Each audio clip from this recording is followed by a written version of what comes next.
Hello, my name is Buddy Childress, and I'm Executive Director of Needles Eye Ministries. We are really happy to have you with us today for our monthly speaker series. We hope you enjoy it.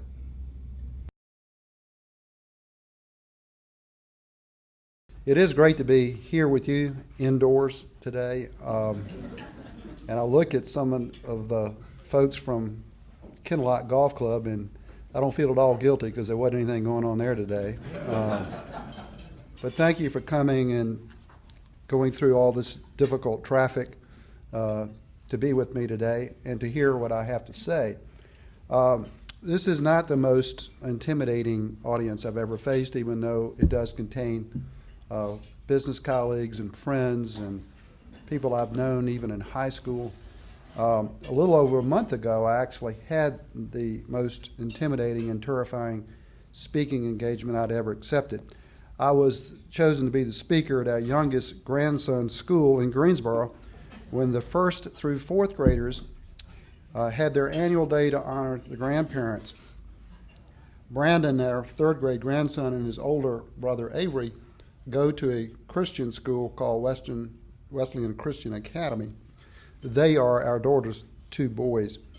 And I've had to do a lot of public speaking over the years, and I've been nervous before. But this one contained the biggest downside potential ever.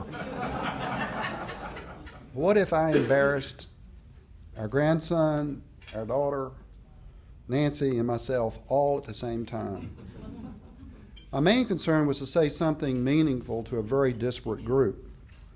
I've been to this event before and knew there'd be over 200 young boys and girls, about twice that many proud parents, grandparents, and great-grandparents, along with all the first through fourth grade teachers and the school staff.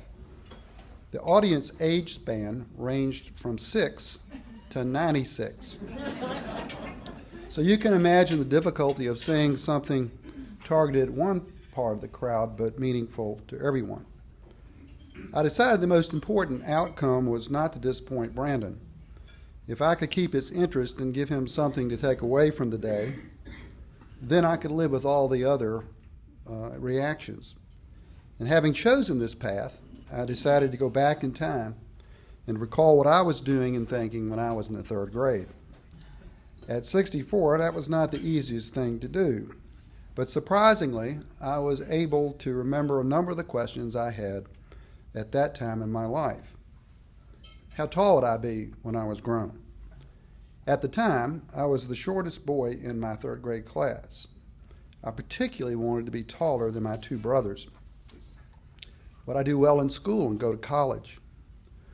Would I be a good athlete and play sports in high school and college? I particularly loved baseball at that time and even had dreams of playing the major leagues one day, although I must admit, even in third grade, never for the New York Yankees. Would I find a pretty girl to marry? Would we have children? Would I have a job that would allow me to take care of my family the way my father had taken care of ours?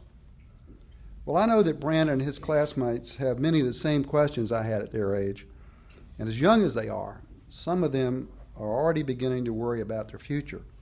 So I decided to talk about these questions in a simple and non-threatening way by using them as parts of a puzzle, you will, of their lives. Now, I'll come back to Grandparents' Day later on, but the more I thought about it, the more it seemed appropriate to use the concept of a puzzle to talk with you today. It is, hopefully, a way for me to relate my journey, faith in Jesus, and how that has impacted my life. Warren Buffett says to be born in the United States is like winning the embryonic lottery. We all know what great fortune it is to be an American. In my case, I got all the lucky numbers right and the Powerball too. I had a wonderfully privileged childhood. My parents are both well educated and totally committed to their children's well-being. I was one of 4 children raised to value learning and to seek to become contributors to their communities. My parents paid for all of our educational expenses, even through graduate school. They supported financially any of our other interests, such as sports or music. I had everything I needed supplied to me. And in return, I wanted to make my parents proud of me. I cannot remember any time from the time I could first notice the world around me when I didn't want to excel. I wanted to be an outstanding student and an exceptional athlete, and at a very early age, I had some success at both. This led to the opportunity to attend the University of North Carolina and also the privilege of playing on the best tennis team in the Atlantic Coast Conference. I chose Carolina primarily because I had become close and comfortable with Don Skakel, the tennis coach. He proved during my 4 years in Chapel Hill to be exactly what I needed, a second father. He was a wonderful Christian man, just as my high school coach, Sam Woods, was. There were two other great Christian men who influenced me as I was growing up, and whose names some of you might recognize, P.D. Jacobs and Mac Pitt. Mr. Jacobs was one of my basketball coaches, and Mac was my youth Sunday school teacher at First Baptist Church. So I had great support in and out of the home. I had more people than any one person deserved who took a real interest in me and helped me to grow up. They were willing givers from whom I took much. In terms of my life puzzle, they were helping me to develop the pieces of what I pictured to be a full and happy life.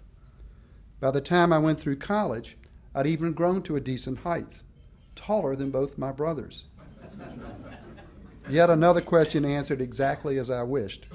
Does anyone here sense that I'm somewhat competitive by nature? Things were also falling into place in potential and a livelihood as I was accepted in the Wharton School, a place that many considered one of the nation's top graduate business schools. I owed this opportunity mainly to the head of Carolina's history department, who called in a favor from a friend at the University of Pennsylvania on my behalf. And then the greatest blessing of all came to me during my first year at Wharton. I went to visit a friend who was in his first year at Georgetown Law School.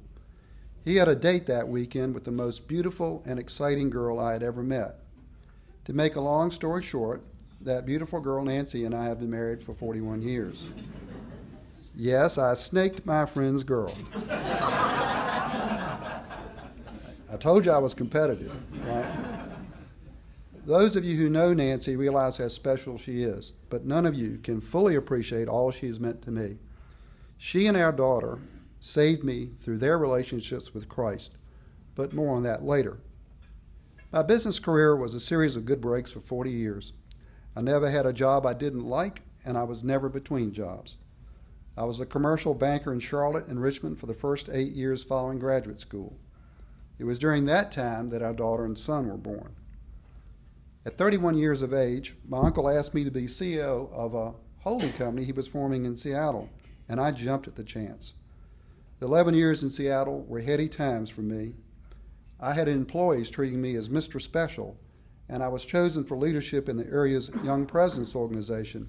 In this group were the individuals that started Costco and many other nationally prominent businesses. I even got to know Bill Gates' dad and other important community leaders. And to some, I even gave the impression of a Christian, as we attended a small Methodist church on Sundays, and I taught the high school age Sunday school class. In reality, outside those 2 hours on Sunday, I had no spiritual content in my life. By this time, I'd assembled all the pieces to the puzzle that I thought would make me happy. But the picture I put together didn't satisfy me or bring joy. The relationships I had with Nancy and our children were far from close. I was in my world, and they were